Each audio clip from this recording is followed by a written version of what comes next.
این داستان رپرهای آپارات سنگه باس فولنگه بالا باس تنگه رنگه دستش تفنگه بنگ بنگ بنگ به یه جا متنش جانش تصویر نوشته درات کشیدم خوابیدم دوباره. بعد اینجا ریدم تو هرچی صهیونیسته تو خودم ریدم.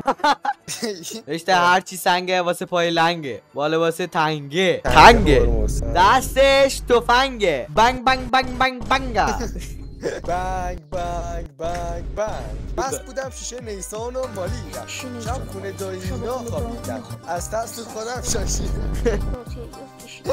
خودم به در دیوار مالیدم.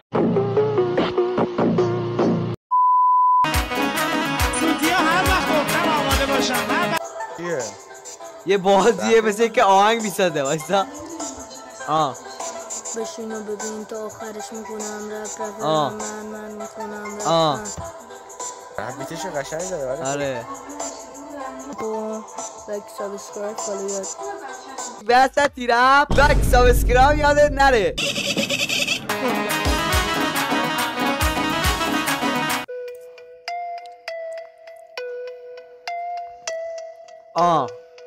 یه محمود برو بریم آقا محمود ایکس کایمر هی میاد تو هی میاد جلو محمود هی میره عقب. روشن میکنم سیستم وارد متن میشن دشمنا تو این دنیا قانون منم نه قاضی نه محکوما.